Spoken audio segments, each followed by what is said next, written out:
right. Good afternoon, good evening.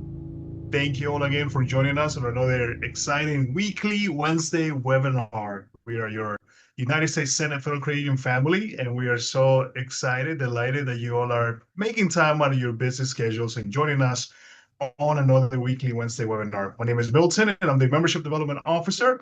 And as always, we're going to give everyone about a minute or so to get comfortable. So if you want to, grab something to drink, something to snack, and get ready to join us on this wonderful journey.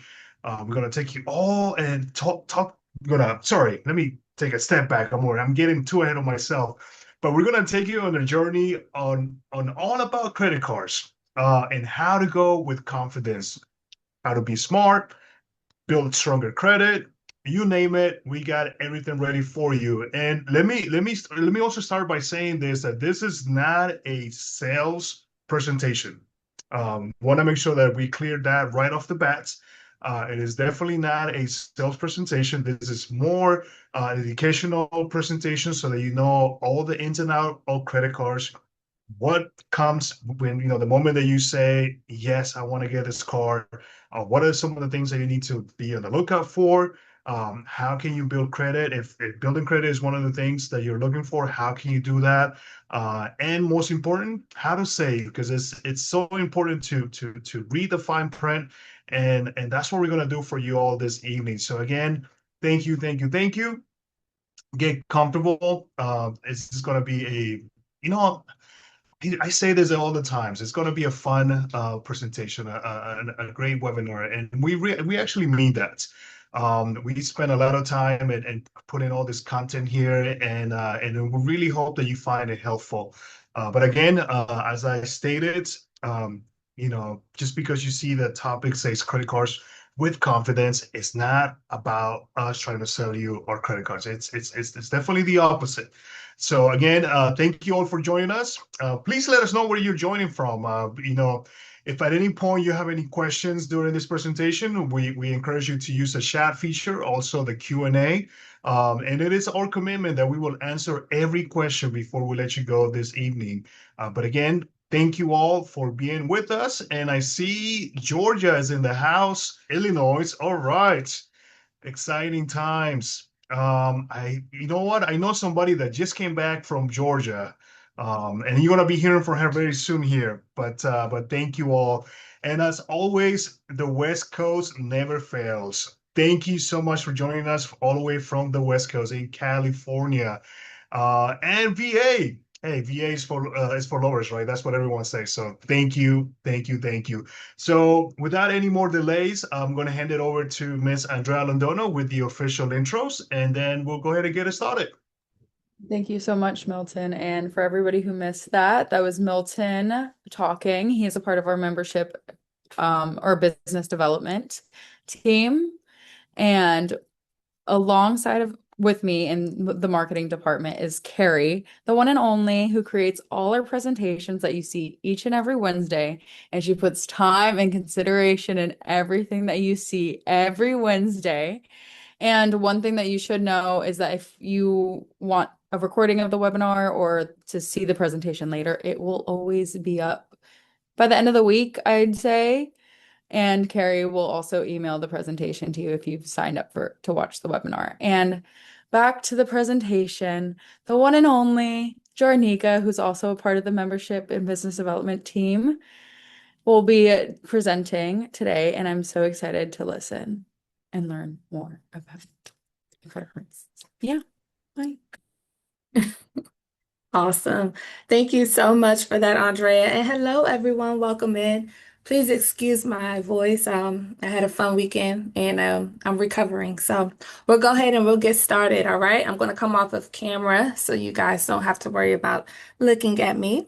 But again, I want to officially welcome everyone in. Thank you for joining us here at the Credit Union. And we're going to talk a lot about our credit cards with confidence, smarter use, and stronger credit. So, with that being said, we're going to go ahead and speak on what our amazing agenda is today. We're also going to have a brief look at our credit card options that are available through our website at usfcu.com, including our Smart Rewards Rate Visa and our Smart Rewards Visa. Today, we're also going to break those topics down into practical ways. The goal is to help you all feel more confident reading your statements and understanding your options, and also using credit cards in a way that supports your current financial goals. So, we're going to cover a lot. Here you guys see our amazing agenda for today. We'll start with the basics, what a credit card is, how revolving credit works, and the key terms to show up on statements and card offers. Then we're going to move forward into the areas that most directly affect your costs, payments, things such as due dates, grace periods, even your interest and fees. Okay, this is where we'll talk about how to avoid unnecessary interest and why paying more than just the minimum can make such a huge difference.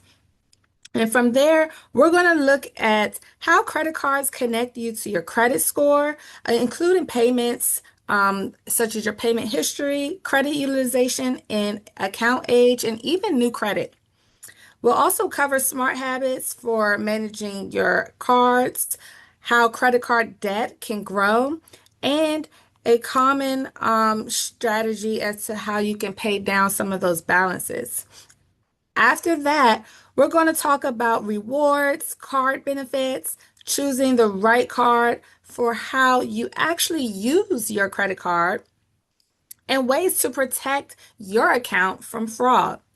And to wrap all of this amazing agenda up with a bow, I'm going to hand it over to the amazing Carrie. She's going to help close us out with this amazing presentation today. She's going to give you guys a nice quick overview of what we offer here at the United States Senate Federal Credit Union when it comes to our smart rates and smart reward visa options, because she is the absolute pro. She has majority of the ins and outs when it comes to our amazing credit card services, and we figure who better to break down the benefits of what we offer for you guys, our amazing members. So with that being said, we're going to go ahead and get this party started. All right, so as you guys can see, what is a credit card? Oh, hold on one second. Let's see here. Okay, can you guys see my screen? Yes. Awesome. Okay. So, a credit card is a revolving line of credit. So that means that you can borrow up to a set limit, repay for what you actually owe, and then you can use the credit card again. This is really different from something like an auto loan or maybe even a mortgage. With an installment loan, you borrow a set amount one time and repay it over time or a set period. With a credit card, the account stays open and the balance can go up or down depending on how you use it and how much you pay. So, we're going to give a quick example of what that may look like. So, an example would be if you have a credit card and the limit is $2,000. Let's say you make a purchase, you go to, I know I always say Amazon, so I'm going to switch it up. I'm going to say Nordstrom's. And you went to buy a nice pair of new shoes for $200 at Nordstrom's. Your available credit is going to go down. Now, it's going to go down, and you're going to subtract that $200 from that $2,000 balance, and that's going to give you around $1,800, right? So if you later decide to pay that $200 back, your available credit is then going to go back up, right? It's going to increase because you decided to pay back what you originally spent or what you owe. So each month, your card issuer is going to send you a statement and they're going to show your activity, your billing cycle. And this usually will include your purchases, your payments, or any fees that, or interest, or anything that's tied to that that may show on that billing cycle. The statement also tells you the minimum payment that is due and what that due date may be. The most important thing here, you guys, is to remember this. A credit card gives you access to what we call borrowed money, right? So it's not your money, it's borrowed money, but it is not an extra source of income, right? This is not extra money for you to have a good time with. I mean, although most people may. Um, every purchase still has to be repaid. This is borrowed money, so whatever you spend, you have to always know that you have to pay that back. You can generally avoid interest on purchases, but if you carry a balance, usually an interest will apply, and that interest rate can vary. So let's talk a little bit about the different types of cards that you may see. So, you have different cards that are designed for different needs, right? There's no single one card that fits everyone's happy, make everyone happy, or be all, right? Everyone has a card for whatever reason they may need it for. A lot of people, you may see rewards cards, you may have heard of secure cards, or even some other form of cards. So, what this is, the right card can depend on how you plan to use it, whether you usually carry a balance, your credit card profile, or what features matters most to you, right? A standard or low rate card is often used as just a standard purposeful card for anything. You can utilize it for Amazon. I'm going to always say Amazon because I love Amazon. You can use it for anything that you may need it for, gas, groceries, and it helps you with your everyday today usage, right? A standard low rate card. These cards may have, fewer rewards, of course, but they may be a better fit for someone who may want to keep borrowing the costs if they usually carry a lower balance, right? A rewards card, as you guys see here, you may get something such as points offered or mileage if you have like an airline credit card, cash back if you see some cool cash rewards or points based for however much dollar amount you may spend. You may get some type of reward or benefit back from just utilizing your card.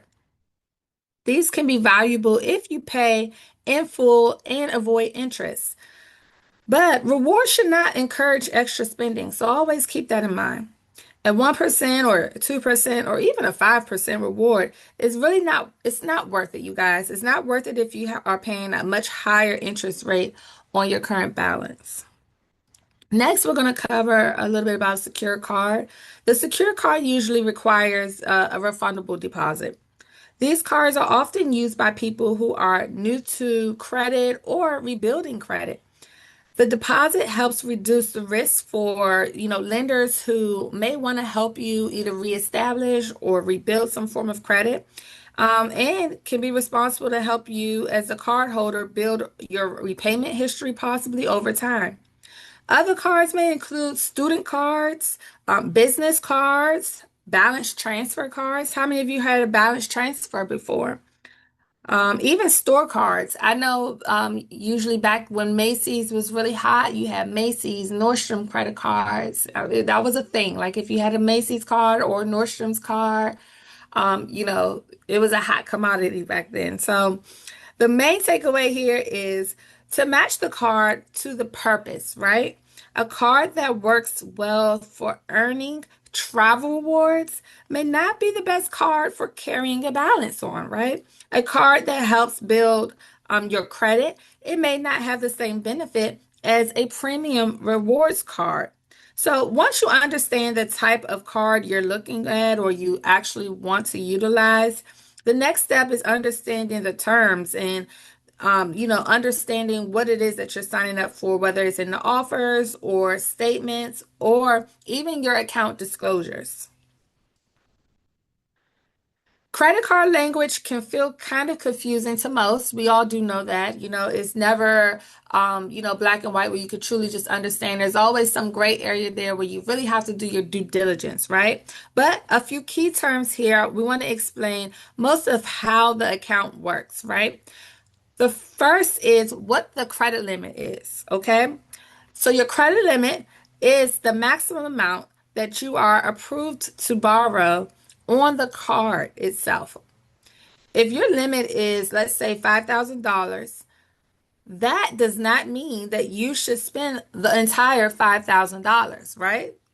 How many of you think that is the amount that you should spend in its entirety, right? You get $5,000 on your card and you're like, I hit the lottery. I'm going to go spend this money right away. Do you guys think that's what that means? And if you say yes, I'm here to bust your bubble and tell you, no, that is not what it means. It means that it is the maximum available amount that your credit has on that particular account. Okay, so that does not mean you can go on a shopping spree for $5,000 because you must keep in mind that that is borrowed money and that you must pay this money back. Okay, your statement balance. Okay, how many of you heard of a statement balance before? If you have, drop it a heart out there or in the chat so I can see you. A statement balance is the amount owed when the billing cycle closes. So this is a tricky one because some people may get this one confused. This is important because paying the full statement balance by its due date generally helps you avoid any interest on any purchases that you make. So assuming that you had a grace period of some sort, and you were in really good standing. So making sure that you're paying down your balances before that statement date. Okay, your minimum payment that you guys see here, this is going to be the lowest amount that you must pay by the due date to keep your account current. So if you decide that you want to spend all of your money and you can't afford to pay the full minimum amount by the due date, usually you may incur a fee. And usually your due date it varies based on cards. Some are at the beginning of the month. Some you may see around the middle of the month. The middle of the month is really popular there. When it comes to your minimum payment. Paying the minimum protects you from being considered late, right? But it does not mean that the debt is gone. Okay, if you only pay the minimum, you may carry the remaining balance. So that means you're also going to be paying extra interest on top of that when you only pay that minimum. So APR, how many people know what APR stands for? If you do, use the chat. APR. So APR, it stands for annual percentage rate. Annual percentage rate. It is the annual interest rate used to calculate borrowing costs when interest applies. Credit cards may have different APRs for purchases or balance transfers. You may have seen, 0% APR for this certain time or some type of promotion that you may see on there as well. Even cash advances or any penalty pricing as well. So keep that in mind. A grace period. A grace period is the time between the end of the billing cycle and the payment's due date. I'll say that again. A grace period is the time between the end of the billing cycle and the payment's due date. When you can pay your purchases balances in full, this is before obviously interest applies. The grace periods are very helpful. But they usually apply to purchases and not necessarily cash advances or things like that. They generally depend on paying your previous balances in full. So that means that you're not just paying the minimum payment, you're going to be paying your entire balance. Once you understand these standard terms here, your statement and credit card agreements become much easier to read and it makes it more understandable. So we're going to apply these terms to the document card holders that you see every month, the credit card statements. All right, so we're going to move forward so you guys can see. This looks like a lot of paperwork. I know it's really pretty, but your credit card statement is more than just what we call a bill, okay? It is a monthly summary of what happened on the account. It's going to break down what you owe, when your payment is due, and what costs may have been added. So any additional fees or interest like that. The account summary gives you the big picture. So it usually shows the previous balance, new purchases, even payments or fees, interest, and the new balance of what your new balance may be for the new cycle. This is a good place to start because it shows how the balance changed during the billing cycle. The payment information section is one of the most important areas. So if you guys receive your statements, whether it's online or if you still get a hard copy in the mail, it's always very important to review it when you receive it in the mail. This is where you find the payment information there. If you're trying to avoid any type of interest, you want to focus on the full statement balance, not just what that minimum payment is. The late payment warning and minimum payment warning are also very important to pay attention to.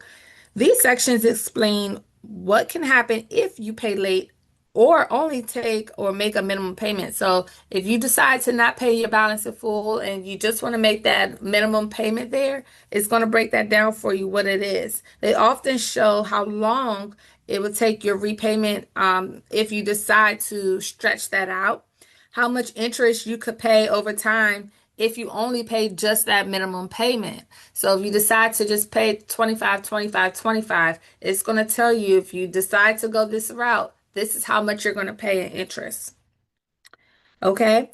The transaction section is where you should slow down and review all of your details. You also want to make sure these are your transactions and not anything fraudulent as well, right? Look at the merchant name. You want to look at the date. You want to make sure the amount is always correct. This is one of the easiest ways to catch billing errors, right? How many of you have maybe gone out to eat, used your credit card, and went to dinner, swiped your card, and you thought it was $80, and then it came back maybe $150, and you're like, wait a minute, where did this extra money come from? This was not what I purchased, right?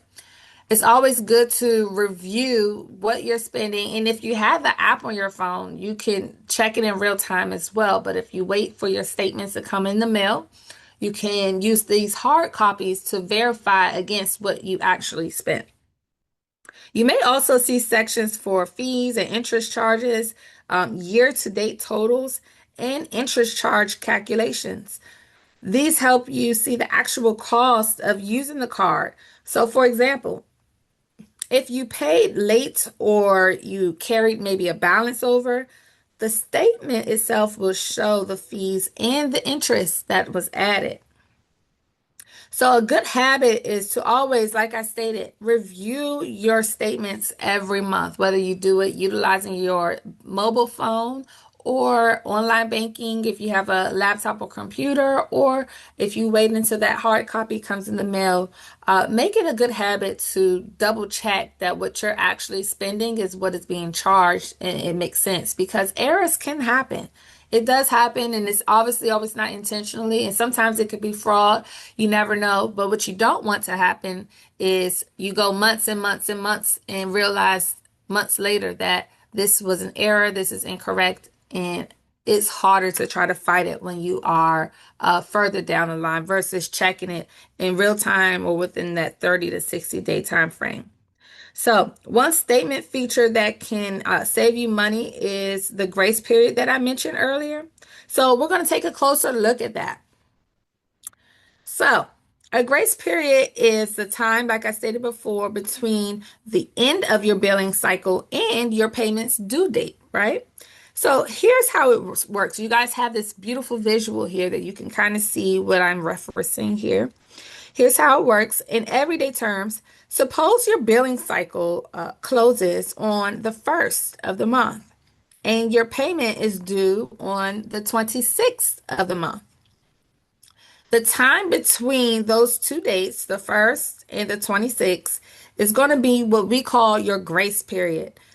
During that time, you can pay your statement balance in full before interest is charged on those particular purchases, okay? The key phrase is pay in full. Pay the entire balance in full. If you pay it in full, the statement balance by that due date, you generally will avoid paying any interest on those particular purchases. So if you have any, if you only paid part of the balance or that just that minimum payment that we kind of talked about, the remaining amount may begin to accrue interest. It is also important to know that grace periods typically apply to purchases and not cash advances. Okay, I want to repeat that. It usually applies to purchases and not cash advances.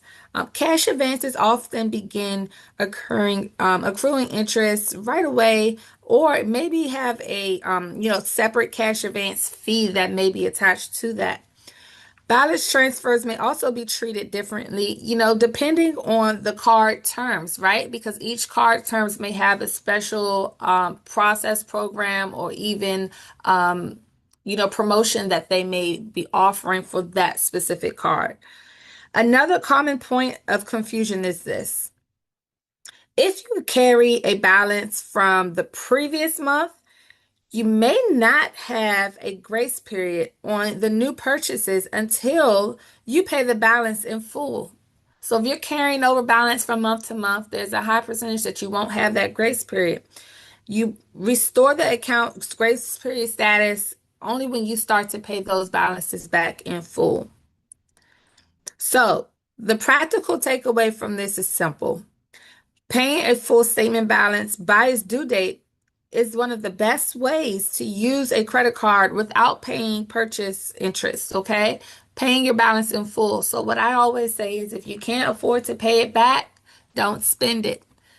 Because what happens is, if you can't pay it in full, you're going to pay additional money on top of that in interest. And if you want to save money, especially in this economy nowadays, paying off your balance is going to be key. You're going to be able to save money that way. Now, let's talk about what happens when a balance is not paid in full. Okay? When a balance is not paid in full, what do you guys think happens? You're going to pay some interest. I know. Don't cry. Don't cry all at once. Credit card interest is the cost of borrowing money when you carry a balance. The APR is the annual percentage rate here, but the credit card interest is usually calculated on a daily basis. That means the card issuer takes the APR, converts it into a daily rate, and applies it to the balance that is subjective to interest, okay? This is why carrying a balance can be expensive to most, right? Because you're carrying over those high balances, and interest can be added month after month. And if you continue making new purchases while carrying old debt, the balance can become harder to pay down. So eventually it becomes more of a struggle for you to try to pay off your debt, because the interest on top of what you owe can add up quickly. So, for example, if someone charges $1,000 and pays it off in full by the due date, they may pay no purchase interest. But if they only make a smaller payment and carry the rest forward, right? We're talking about carrying the rest of the balance. That means interest may be added to the unpaid balance. And over time, that can make the original purchase cost more of the price than what you actually paid for. So if you originally paid $100, you could end up doubling that almost, depending on what your interest rate is, right? So those shoes that I got from Nordstrom's for $200 could easily turn into $300 shoes, $400 shoes, just alone by interest. And we don't want that. So, to understand why interest can add up, it helps to understand the basic calculations behind that, right? So let's touch base on that. Here's a beautiful visual for you guys. This slide shows more of a simplified version of how credit card interest is actually calculated. So first, let's start with first. The card issuer takes the APR, annual percentage rate, and breaks it down into a daily rate. Are you guys with me? That is called the daily periodic rate, or what people call DPR. As you guys can see here, daily periodic rate, or DPR. Then the issuer looks at your average daily balance, which is basically the average amount you carried on the card each day during your billing cycle. In this example that you guys see here on your screen, the daily rate, as you guys can see here, your DPR 0.00055. Okay. The billing cycle here is going to be 31 days. And the average daily balance you guys see here in the red is going to be $1,080. $854.83. Okay? When you multiply those together, your daily rate, your days on the cycle, your average daily balance, the interest charged for the month is going to end up being what you guys see here in the orange, $31.62. The takeaway is that the interest is tied to how much of a balance you carry and how long you carry it. Paying earlier, paying more than the minimum, and avoiding new charges while paying down the debt can help you reduce the amount of interest that you are charged. Okay? So I hope this is a good visual. If you need to take a screenshot, if you need to do that, you can utilize this in all of your purchases, see if that helps you. All right. Next, we're going to move on to common credit card fees. Okay. So here, credit cards may include fees in addition to what we call interest. The exact fees may depend on the card and how the account itself is used. So it is always worth reviewing the card's terms before applying or using certain features. You always want to make sure you read over the terms and regulations of fine prints, right? Most people don't, but it is always good to do your due diligence and review. An annual fee is a yearly cost of having the card. Some cards charge annual fees because they offer cool perks such as rewards, travel benefits, or some cool features that you may gravitate towards as to why you may wanted that particular card in the first place. Other cards may not charge an annual fee at all. The question is whether the value that you receive is worth the cost. So I know some credit cards may have a $500 annual fee. Some have a $100 annual fee. Some have no annual fee, right? Usually those cards that have those cool perks, like we discussed, rewards and travel perks, you're going to pay for that essentially yearly, okay? So the question again is whether you value them, whether it's something that is more meaningful to you, right? If you travel a lot and you think it may be beneficial to pay for a card that is going to reward you and you see there's a good mutual exchange there, you get free flights and you pay only a low amount every year, it could be beneficial for you if you travel often. If you travel once a year, it may not be beneficial for you. So again, you have to make sure you do your due diligence, make sure that it makes sense for you before you apply for any particular card. All right, moving on. A late payment fee. Okay, the next is going to be late payment fee. These may be charged if the minimum payment is not made by its due date, right? So if your due date is the 15th of the month, okay, and you cannot pay at least your minimum payment by the 15th and you pay on the 17th of the month instead, there is a chance, a high percentage, that you're going to pay a fee because you did not pay on time. Something you can do is always, if you have a calendar on your phone, you can I use my calendar for pretty much everything. You put your reminders in your phone a day or two before your due date is due, gives you some wiggle room to make sure that you remember to pay it on time. And also pay it before the due date if you can. So, be smarter about how you want to pay this so you can avoid paying those late fees because those fees do add up. A balance transfer. This fee may apply when you move debt from one card to another. Balance transfers can be useful if they lower your interest rate, but the fee needs to be included. Okay? For example, a 3% balance transfer fee on a $3,000 transfer will usually cost around $90. Okay? So you have to make sure that it makes sense when doing these balance transfer fees. Some of them have 0% for a certain time frame. That's really popular.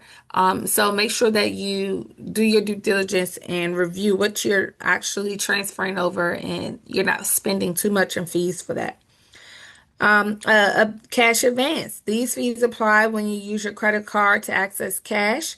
Cash advances are usually expensive because they may include a fee, a higher APR, and little to no grace period, okay? In most cases, They should be used only as a very, very last resort. You can usually go into a branch, and we also offer cash advance. Again, last resort option. It shouldn't be a first option for you because those fees, again, those do add up, and you don't want to spend a lot of money in fees for cash advance.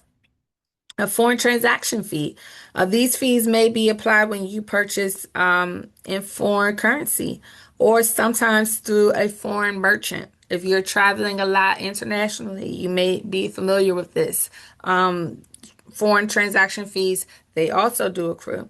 This can happen while traveling, but it can also happen online as well. So if you're purchasing online from maybe an international site, you may see an amount there for international charges as well. The big takeaway here is to understand the card's fee structure before using the features like balance transfers or cash advances or even international purchases. Now we're going to shift from the cost of the credit card impact. Okay. Credit cards can influence your credit score in so many different ways. And we're going to talk about how that's going to impact you, right? So this is another beautiful visual. You guys can see here a nice breakdown. Your credit card activity, it can either help or it can hurt your credit depending on how it is managed. The biggest factor is usually payment history here. Making payments on time helps support a strong, good credit profile. Any late payments can actually hurt because they suggest a higher risk to any of the lenders. Okay, even one missed payment can create a problem. So if it becomes late enough where it's reported, that could be a red flag. Another major factor is credit card utilization. Okay. This means how much of your available credit you are using. So I'll give an example of what this may look like. If your credit limit is, let's say, $5,000 and your balance is $1,500, that means your utilization is around 30%. The lower your utilization is generally means the better it is because it shows you are not relying heavily on this credit card. This is not a primary source of funds for you. When you're heavy on your utilization, it usually means that you're very dependent on this card. And that may not be the case for everyone. Some people have a good system where they only use credit cards and they pay the full balance back every month, and it works for them. But not everyone operates like that. So it really just depends what works best for you. Okay. Um, Older accounts may help show, when you carry these high balance, let's start there, compared to your other limits, they may also affect your score that way as well, because your length of credit history can also matter. Older accounts may help show a longer track record of managing your credit. That doesn't necessarily mean you should keep every card forever, right? If you had a card since it was your first card, you never want to let it go, which happens, okay? But it is one reason to think carefully about before you close out a card. So you have to make sure it makes sense before you go out and say, I don't want anything to do with this card. I'm going to close it up because it could potentially hurt your credit. New credit is another factor. Applying for several credit cards in a short period of time can lead to multiple hard inquiries and new accounts, which, may temporarily affect your credit score. The overall point here is that the credit cards are not automatically good or bad for your credit. The habits is what matters most. How you use them, how you pay them back every month, making sure that you're not heavily dependent on them. Paying on time, keeping your balances more manageable, okay? And applying for new credit thoughtfully, right? When it's necessary, not just because this is a cool promotion. I need this card, I need that card, I need 5 more cards. Thinking thoughtfully through this can help support you with a stronger credit profile over time. So be smart. That leads us naturally into habits that can make credit cards easier to manage, right? Small habits can make a big difference with credit cards. The first habit is to pay on time every month. We all know that paying on time every month makes a lot of sense. We want to make sure that you're doing that with all of your cards and all of your loans. Any loans or anything that you're lending, you always want to pay on time every month. Even if you cannot pay the full balance, right? Making that minimum payment by the due date is going to help keep the account current and in good standing, and also help you avoid those late fees that we talked about. All of the late fees that can easily add up. Making sure you pay them on time can help save money in the long run. The second habit is to pay it full whenever possible. So paying the full statement balance is the best way to avoid purchasing interest and keeping the card from becoming expensive, right? Another important habit here is to keep balances low compared to your credit limit. This is going to help with credit utilization and can also make the balance easier to pay off something that is unexpected, right? Those emergencies that may happen if you need to use your credit card if you get a flat tire or if you have to use it for an emergency of some sort, right? And it's also important here to review your statements for errors. We talked about that. Review them for any unfamiliar changes. Don't assume that every transaction on your statement is going to be correct. Like I stated, errors do happen, and you have to do your part to monitor and make sure that your statements are correct because errors can happen. Look for merchants you don't recognize. So it could be a merchant on there that you're not familiar with. You say, I didn't go there, or I didn't purchase that from that website online. Because remember, fraud is very heavy and fraud can happen right underneath your nose. You may not even know that it's happening to you, which is why you must do your part and review all of your documents. Even duplicate charges. Like I stated earlier, if you went to a restaurant out to eat and you thought your bill was $80 and it came back double that, it's a simple human error. But again, if you don't do your part to catch it, you will never know. Even subscriptions, a lot of subscriptions are out there. We are in a very heavily subscription-based era where we are subscribed to pretty much everything. Go through your statements monthly. Make sure that if you cancel the subscription, that it's actually canceled and they're not still charging you 6 months down the road. Just make sure you're monitoring and see if anything seems out of order or seems a little off. Alerts. You can help stay on track. If you have alerts, they can help you. If you have a mobile app, you can set up alerts through there as well. You may also be able to set up alerts for due dates, balances for any large purchases, online transactions, or these alerts can help you catch activity pretty quick. So if something is happening that's fraudulent and it's not you, you can easily get an alert to your phone and say, hey, I'm not in Spain. I'm here in Texas. I didn't do that, and you can contact your financial institution right away and put a block or stop or hold on that particular card. A lot of the times nowadays you have an amazing features where you can actually block your card in real time or hold your card so that way any transactions can be stopped so you can make sure you can catch any fraudulent activities and call your financial institution. Or even if you lose your card, you're able to do that. So those are cool features that you make sure you want to take advantage of.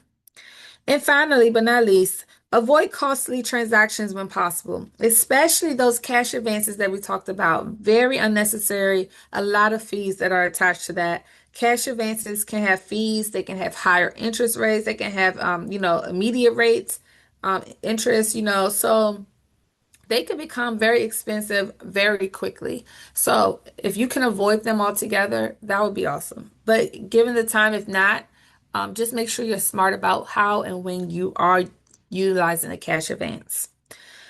The best credit card habits are, not usually really complicated, of course. You just want to make sure you're spending within your budget. You pay every month on time or just pay in full if you can, and monitor your account so you can understand the cost before, using those cool features that may be attached to it. So when those habits break down, credit card debt can grow faster than people expect. Let's look at why. So, your credit card debt can build when balances carry over from month to month, right? We talked about that. The first reason is obviously we know why. It's going to be that interest. The interest is always going to be a problem because that is how most institutions make their money, and that is how, you know, you utilize that card, you're going to pay something for it. It's never usually free. When interest is added to an unpaid balance, the amount owed increases. So, if your next payment is small, part of that payment may go towards the interest instead of reducing your original purchase. Any new purchases can also increase the balance. So if you decide to make an additional purchase on top of what you already owe, it's going to continue to increase.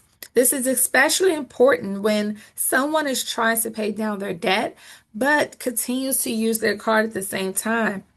And so for that card, the extra spending, the balance may not go down much because new charges keep replacing the amount that you're trying to pay off.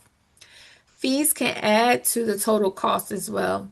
Late fees, cash advance fees, balance transfer fees, or annual fees can increase what you owe. Higher APRs make balances more expensive. The higher the APR, the more interest can be charged when the balance is carried over. So making those minimum payments, obviously they can be helpful for, keeping your account current and not accruing any late fees. But they usually reduce your debt much slower, right? If you're only paying that minimum balance, I'm just going to give $25 as an example. If you're paying that small amount over time with a high balance, it's going to take you a longer time to pay off. So you have to strategize. If you can't pay the full balance, I always encourage you to pay an additional maybe $25. If you can double that minimum payment at least, that will help you. A simple way to think about this is credit card debt grows when interest, fees, and new purchases are being added faster than payments are reducing the balances. The good news here is that there are several strategies that can help people pay your credit card down more intentionally, right? And I gave you one just now. But we're going to kind of talk a little bit about some cool strategies. There is not one single repayment strategy that's going to work best for everyone, right? So the best approach is the one that kind of fits your situation and your current financial status right now, right? To help you stay consistent. So the first one you guys see, there's a lot of different options here. The debt snowball method focuses on paying the smallest balance first while making minimum payments on others. So once the smallest balance is paid off, you move that payment amount to the next smallest balance. So if you have 4 credit cards and one has $1,000 balance, one has $500 balance, another may have 5,000, another may be 4,000. You're going to start with that smallest one, which is going to be your $500 balance. Your goal is to pay down that card first. And then whatever strategy you use to pay down that, you're going to now move it up to the $1,000 card, and you're going to continue that up. And that's what you call a snowball method. This can be more motivating, obviously, because you're able to see your accounts get paid off faster, right? It motivates you when you see that one card now out of the way. You're like, oh, I did it. I can do this again. And you continue that strategy. Some people need that motivation to help focus on paying off their debt. The debt avalanche that you guys see here, this method is going to focus on the highest interest debt first. So this method may save more money in interest over time because you're attacking the most expensive balance first. It may take longer to feel progress, but mathematically, it can be very effective because you're saving money in the long run if this is your highest balance card, because usually that means your interest could be higher there too. Another is a balance transfer. So this could mean moving your debt to a card with a lower, maybe promotional rate, right? We talked a lot about that 0% for a certain time frame, 0% transfer for 6 months or 12 months, or even I've seen 18 months. They have a lot of different promotions depending on the card itself. So this can help reduce interest, but it's important to look at the balance transfer fee. Okay, the fee is what you want to look at when it comes to these balance transfer. The promotional period and the APR will be after the promotion ends. So it only works well if there's a realistic plan to pay down that balance, right? So if you have a balance transfer and your goal should be to pay it off, or that 12-month, whatever that 0% is, you want to focus in that time frame and work a plan around that 12-month or 18-month time frame so you can pay off with the least interest. Because after that, usually the interest rate could skyrocket. It can go from 0% to 20% to 18%. It really depends on the card. But again, your goal should be to utilize the strategy to pay off during that 0%. So no matter which strategy someone chooses, the key is to stop adding new debt if possible. Okay. You're going to pay more than the minimum and have a realistic monthly payment plan. So if you can double your minimum payment, awesome. If you can't, at least get the minimum payment done. But again, if your minimum payment is 25, aim for $50. Increase your minimum payment up a little bit. So that way, if you can, help you pay down a little bit faster. Now, let's talk about a more positive feature that many rewards cards may have to offer, okay? And I'm going to give this over to our amazing Carrie. Okay, well, thank you. So keep this last slide up, and then if you stop sharing, I will share I have a couple more slides. But oh, all right.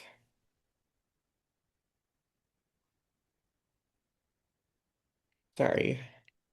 Let me put this in presentation mode. All right. So I'm going to touch on rewards in a second, but I get to wrap us up by talking a little bit about the credit card options here at the credit union. So we offer two smart choices. We've got the Smart Rate Visa and the Smart Rewards, and both are designed to give our members flexibility and convenience and, of course, value, but they serve a couple slightly different purposes. I'll also share that I personally have both of these cards, but I am partial to the rewards card because I see a lot of value in the points and the redemption options. But starting with the Smart Rate Visa, this is our lower rate option. We've currently have an APR, it's 11.75%, which if you follow credit card rates at all, I think the national average right now is hovering around 20%. So 11.75% is a pretty decent rate. This card, kind of like Jernica was saying, is a strong fit for members who want to save on interest. You could use it to build credit, or transfer those high interest balances and yeah, save some money. And because there's no balance transfer fee, like Jarnika mentioned, sometimes 3, 4, 5% of the balance you're transferring, you can start saving right away. So there's no extra upfront costs. And the Smart Rewards Visa, that's our point earning card, and that is only 1% higher at 12.75, and it's built for members who want to earn value on everyday purchases. You'll earn 1 point for every dollar spent on every purchase, except for I think 4 times a year we do bonus promotions, and that's really bonus point promotions, and that's really an opportunity to rack up the points 5 times, 10 times. So yeah, that's pretty great. But you can like I said, 1 point for every dollar when those promos aren't going on, but you can also pool these rewards with your debit card. If you have a Senate debit card, you earn points on that too. So they both go into the same rewards account, and yeah, so you redeem them that way, watching the balance grow. But redemption options, kind of Jarnika mentioned miles, travel cards, cash back, and points. And I really like this one because it's almost like wraps all three of those categories into one. You're earning on everything, which is different than a lot of rewards cards. Sometimes you only earn maybe at the grocery store or on gasoline or on travel. This one, like I said, you'll earn on everything. And you can redeem them for cash back or statement credits. You can the redemption portal has an events tool where you could search it just like if it was like Travelocity or any like travel site, it's set up just like that so you can explore events or flights, rental cars, all that and apply your points right through there. You can get gift cards, but again, my favorite is just the the purchase rebates. I think that's the most value. What else about the rewards card? I said the bonus points. So yeah, and then you redeem your points easily through the portal or just call up the redemption center and somebody really nice will help you on the phone. But both of the cards, they also offer those everyday convenient features like Apple Pay, digital wallet, for any contactless pay. You can manage them through online banking, turn them on, turn them off, limit purchases, set restrictions, get alerts, that kind of thing. They have cardholder benefits like the extended warranty coverage, roadside dispatch. There's auto rental collision, the rental damage waiver that if you're driving a rental car, this has personally happened to me and saved me, and you get in an accident, the Visa actually covers it, which is pretty amazing. Um, and so, yeah, so whether your priority is to save money with a lower rate or earn rewards, um, having a card or simply having a card that's easy to manage, we've got two strong options here. But what's really great about these cards is the fee structure. So Jarnika went on and on about fees, and literally credit cards have all those fees. Ours ours doesn't. So there's no annual fee. There's no balance transfer fee. If you wanted to get cash out of one of the 100,000 ATMs, that's zero. There's no rate increase on that. There's no fee for that. You accidentally go over the limit. There's no increased APR and no fee for that. So that's pretty great, in addition to the low rate. So I just think they're really valuable cards. Um, yeah. So then, of course, there's late payments, and we do have a foreign transaction fee of 1%, but honestly, that's really it. But if, on our website, we've got all the benefits laid out. We've got more information on the Visa, the perks like I mentioned, the auto damage, the purchase protection, extended warranty, that stuff. So you can compare cards, check out the disclosures, all that stuff. And if you are wondering, will I be approved? I don't want to affect my credit score, yada yada yada. We have a pre-qualification tool. You can just go ahead and if you're a member, it pre-fills all of your information and you'd see, will I get approved? What's my limit? Before with no impact on your credit. So that's kind of convenient. But if you like what you see and you want to move forward, you can submit your application through that portal, or you can log into online banking, do it there, or we have 24-hour card services by phone. Just call our 800 number and they can talk you through each card option, answer any questions, and take your application information by phone. And that is kind of it for me and the presentation as a whole. So I will ask Andrea maybe if there's any questions. I'll turn my camera back on. Everybody else will. Sorry, I'm not used to Thank you, presenting. Jerry. No, you did an amazing job. Yeah, Thank you awesome. for that. Thank you so much. And I totally forgot to mention that at the beginning of this presentation that we were gonna have not just one but two people present for you all this evening. So that hopefully you all really took something away from this presentation.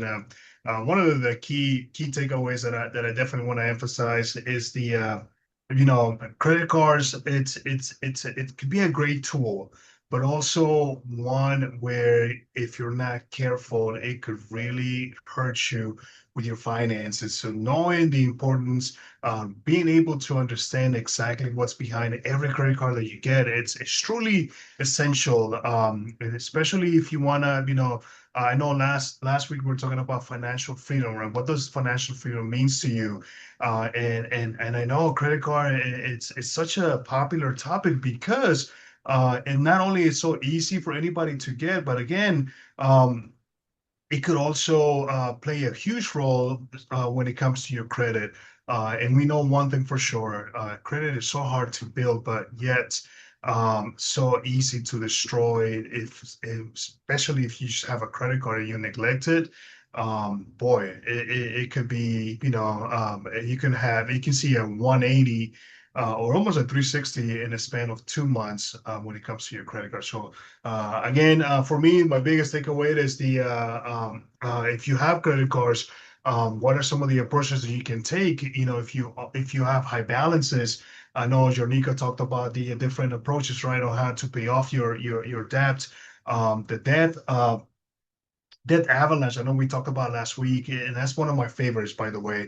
If you're in a situation right now where you have a couple of multiple credit cards, and you're like, man, how am I going to get out of this? The approach that I'm a big fan is the debt avalanche, and that's for a reason. And I know that a lot of people, a lot of retailers will entice you to get a credit card, and they will offer you a 0% interest rate for X number of months. But what happens once that promotional period ends, right? I mean, you're going to be facing a pretty hefty interest rate. So if you use the debt avalanche method, you pay off the highest interest first, and then you work your way down, and then that's how you can, get out of debt. I know it's easier said than done, but trust me, if you're disciplined, if you create a budget that is around that particular plan goal that you have set yourself, it is possible. So if you have any questions, please give us a call here at the credit union. We will love to, walk you through. Also tell you all about the different options that we have available for you here at the credit union that can assist. I know one of the other options that Janika talked to us about, the debt consolidation. We are here. We are your credit union, and we're always here, and ready to assist all of our members. So please don't forget to give us a call or visit our website, and then we'll be more than happy to assist. With that being said, Andrea, do we have any questions in the chat that you want to that any of our attendees want has for the panelists this evening? Yes. So our first question is, how often do our credit cards rate change? Well, I could say I've only seen them change since I've been here one time. They've actually dropped, but I'm sure Milton probably knows longer than I have how long it's been. Yeah, that's a great question, and just so that everybody knows, the credit card rate actually it's a variable rate. What a variable rate means that it can change at any time. It normally, if you follow the news and you keep up with the what the Feds are doing, are they increasing the rates? Are they lowering the rates? Normally, that's when you will see where there's an impact to your credit. But most credit cards, I will say, I don't want to give a percentage here, but I know the most of the credit cards, they come with a variable interest rate. So those rates can go up and down at any time. And again, that's why one of the things that I also wanted to emphasize is that read the fine print whenever you get a credit card. Read the fine print because in some instances, a credit card company can penalize you by if you just miss one payment. They can go ahead and penalize you by increasing your rate. So even if you got a credit card that had a lower interest rate, but because you missed one payment, guess what? That rate is no longer active. They will be placing you on a pretty much quote unquote penalty, and by doing that, they will bump bump up your rate. So again, it is important that you read the fine print whenever you get a credit card, but also understand that credit card rates are going to be variable for the most part. You will never have a fixed interest rate, quote unquote, when it comes to cars. And I see, Carrie, you came off mute, correct? Because I wanted to remind you to mention that their rate will never go above 18%. But you also mentioned the variable, if you pay late and then, your rate changes. That doesn't happen on our cards, like I said, but I want you to talk about the NCUA rate cap. Yeah, no, absolutely, Kerry, and thank you so much for doing it. This is the what I love, the chemistry that we have built with the panelists here, because when you look at credit union, especially us here at the United States Senate Federal Credit Union, all of our lending products that we offer here, we will never go above 18%. 18% is the exception. It is actually used to be lower, but NCUA has approved so that it can go up to 18%. But 18% would be the most that you would ever pay on a credit card. As you saw on the presentation, I believe, Carrie, you were talking a little bit about our current rates, right? If I'm not mistaken, I think I saw them. We are in the 11 in the low teens, if I'm not mistaken. I'm not sure if you're able to go back to that particular It's slide. 11.75 for the smart rate and 12.75 for the rewards. Yes. So these are the current rates that we offer here at this moment. And again, like Carrie reminded me, that at the credit union, we will never go above 18%. And that is way, way below the national rate right now for all the credit cards that are not affiliated to a credit union. So again, be very mindful, and it's important that you read that fine print, as I was stating. But great question, though.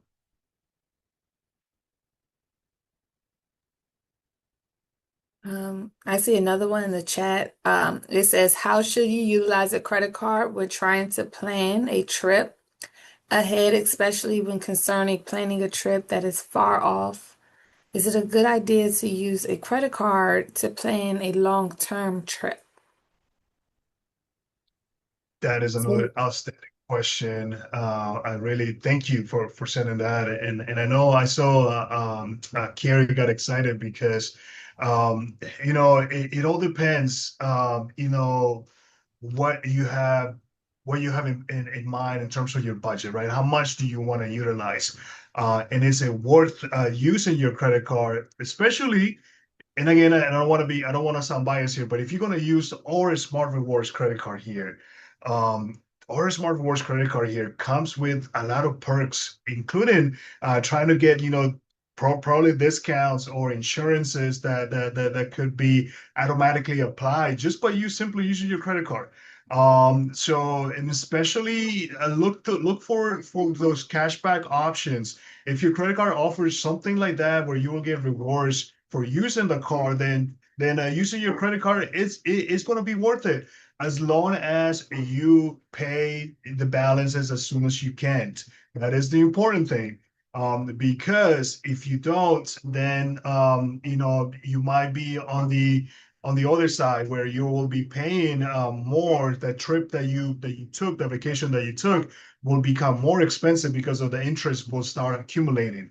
But again, if you have a vacation that is 3 months out, or even longer, using your card to pay for hotels, for airlines, it's not a bad thing, as long as you have a budget in place and you know how you're going to go and try to pay down the balances before you start hitting the interest that's going to start eating you up little by little. So it is very important. But Carrie, anything that you want to add? Because I know you love using your credit card, especially for travel.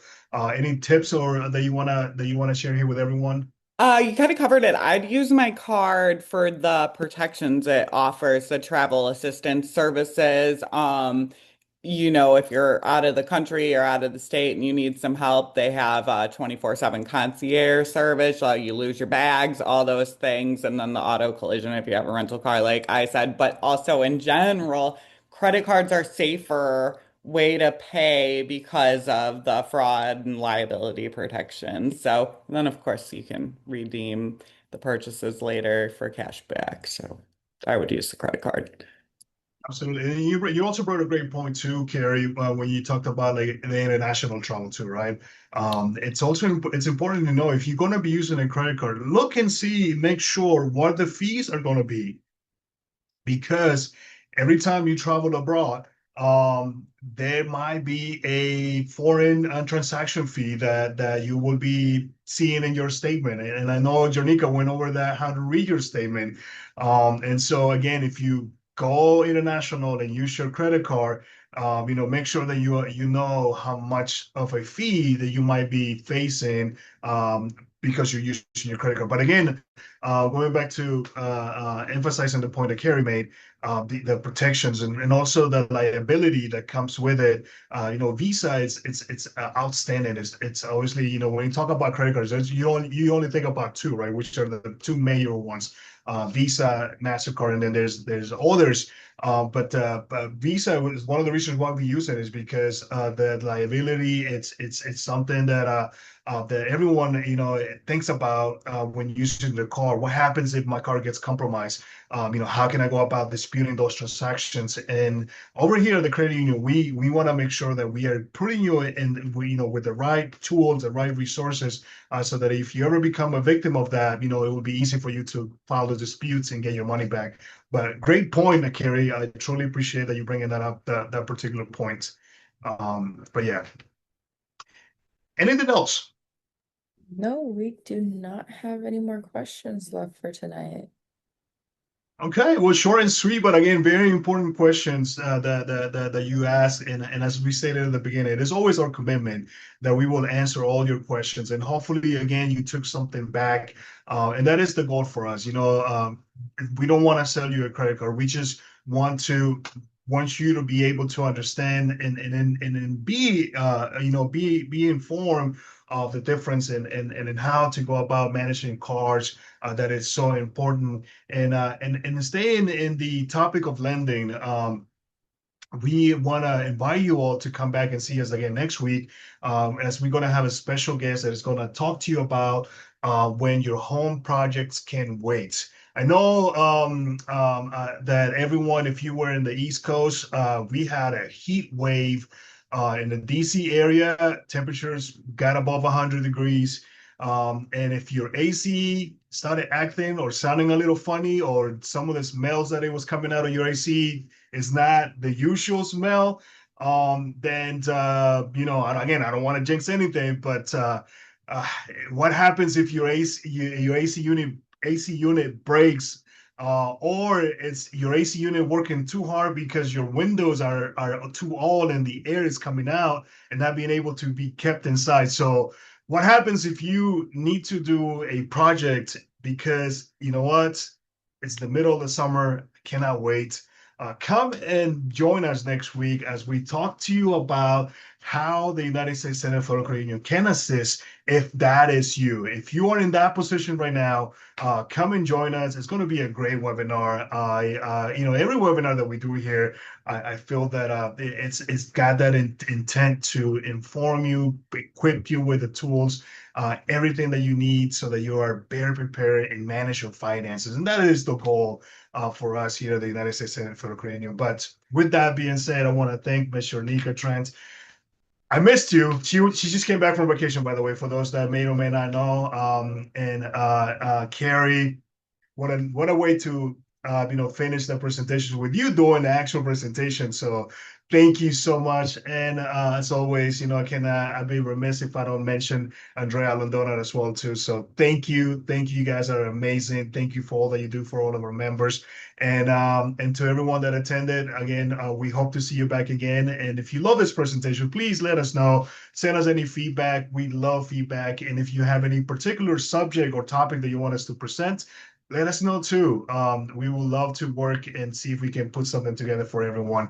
But with that being said, let's have a wonderful evening. Thank you all, and we'll see you again soon.